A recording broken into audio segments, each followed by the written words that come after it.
ஓம் வரசித்தி விநாயகரே சரணம். யோசிப்போம் நலமை வாழ எந்த ஒரு காரியத்தையும் யோசிச்சு செஞ்சா சிறப்பாக செய்யலாம்.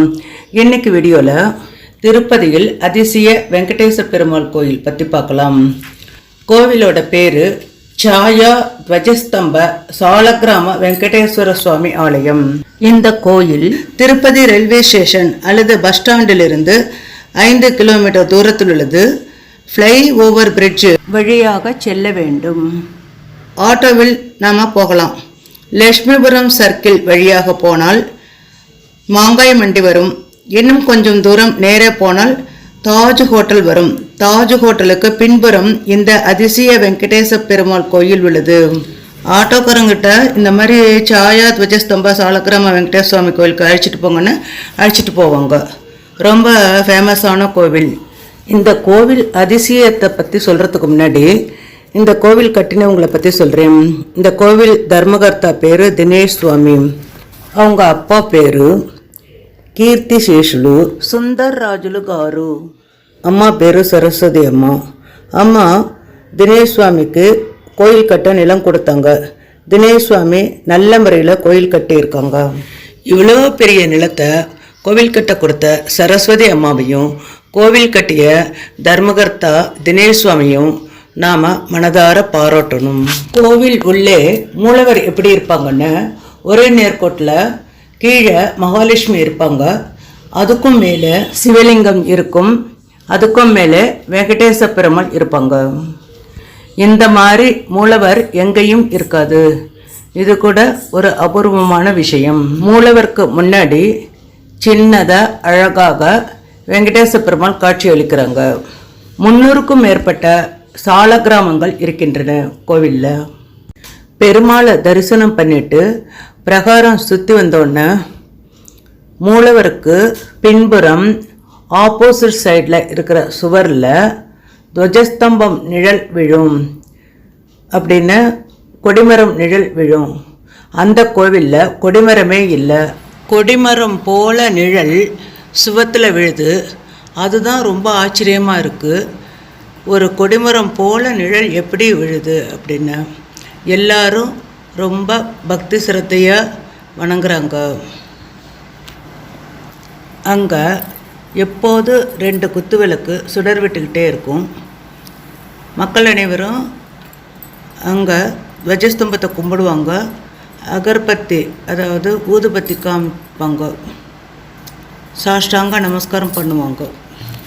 இந்த மாதிரி எந்த கோவில்லையும் கொடிமர நிழல் சுவரில் விழுறது இல்லை. இந்த கோவிலில் மாத்திரமே இந்த மாதிரி நடக்குது. அதனால தான் இந்த கோவிலை அதிசய வெங்கடேச பெருமாள் கோயில் அப்படின்னு சொல்கிறாங்க. கடவுளே இங்கே வந்து இருக்கிற மாதிரி எல்லாருமே நினைக்கிறாங்க. இதே இடத்துலையே பின்புற சுவரில் 3 காட்டு யானைகள் 12 மணிக்கு வந்து பிளிர்னிச்சு. நமஸ்காரம் பண்ணுற மாதிரி உட்காந்து துதுக்கியை தூக்கிக்கிட்டு ஏதோ ஸ்லோகங்கள்லாம் சொல்கிற மாதிரி கடவுளை வணங்குற மாதிரி பிளிரிட்டே இருந்தது. கொஞ்ச நாளே அந்த மாதிரி செஞ்சுட்டு எல்லாம் போயிடுச்சு. எந்த ஒரு இடத்தையும் சேதப்படுத்தாமல் அமைதியாக போனதை பார்த்துட்டு வனத்துறை அதிகாரிகளே ரொம்ப ஆச்சரியப்படுறாங்க. அமைதியாக கடவுளை 3 யானைகளும் வணங்கிட்டு பின்னர் அதனோட வழியில் அது போயிடுச்சு. இது எல்லாருக்கும் ஆச்சரியத்தை கொடுக்குது. இதே மாதிரி தட்சிணாமூர்த்திக்கும் பின்புறம் சுவரில் துவஜஸ்தம்பம் போல் அதாவது கொடிமரம் போல் நிழல் விழுது. ஆச்சரியமான விஷயம். இந்த விஷயம் கூட சொல்லணும். என்ட்ரன்ஸு கதவு கூட பெரிய கதவு பார்க்க ரொம்ப அழகாக இருந்ததுனால நான் அங்கேயே உட்காந்துட்டு விஷ்ணு சகஸ்ரநாமம் படித்தேன். ஒரு பாப்பா கூட என் பக்கத்தில் வந்து உட்காந்துச்சு. கதவு முழுவதும் ஸ்டெயின்லெஸ் ஸ்டீல் ஃப்ரேம் போட்டிருக்காங்க. அங்கே மரங்கள்லாம் நிறையா இருந்தது. வேப்ப மரக்காற்று நல்லா வீசினது.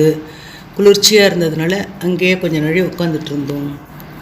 ஹோமம் அடிக்கடி செய்கிறாங்க. உட்காந்துக்கிறதுக்கு அங்கே சேர்ஸ் எல்லாம் கூட நிறையா போட்டிருந்தாங்க. அந்த சேரில் கூட நாங்கள் உட்காந்துருந்தோம் கொஞ்ச நாள். கோவிலில் பக்தர்கள் அனைவருக்கும் எப்பொழுதும் ஏதோ ஒரு பிரசாதம் கொடுத்துட்டே இருப்பாங்க. புளியோரை இல்லைன்னா தயிர் சாதம் இல்லைன்னா எலுமிச்சம்பழ சாதம், சக்கரை பொங்கல் ஏதோ ஒன்று கொடுத்துட்டே இருப்பாங்க. இது இந்த கோவிலோட சிறப்பு. அன்னதானம் வாரம் வாரம் சனிக்கிழமை செய்கிறாங்க. மத்தியான டயத்தில் செய்கிறாங்க. நிறைய பேர் வந்து சாப்பிட்டுட்டு போகிறாங்க. அதே விதமாக நிறைய பேர் பணமும் கொடுக்குறாங்க அன்னதானத்துக்காக. அன்னதானம் செஞ்சால் கல்யாணம் ஆகாதவங்களுக்கு கல்யாணம் ஆகுது, குழந்தை பிறக்காதவங்களுக்கு குழந்தை பிறக்குது, வேலை இல்லாதவங்களுக்கு வேலை கிடைக்குது, ஐஸ்வர்யம் கிடைக்குது, எல்லாமே நடக்குது. மகிமை வாய்ந்த இந்த வெங்கடேச பெருமாளை நீங்களும் தரிசனம் செய்ய திருப்பதி வாருங்கள். இந்த வீடியோவை உங்கள் ஃப்ரெண்ட்ஸு ரிலேட்டிவ்ஸ்க்கு ஷேர் பண்ணிங்கன்னா அவங்களுக்கும் உபயோகப்படும். அடுத்த பயனுள்ள வீடியோவில் உங்கள் அனைவரையும் சந்திக்கிறேன். வணக்கம்.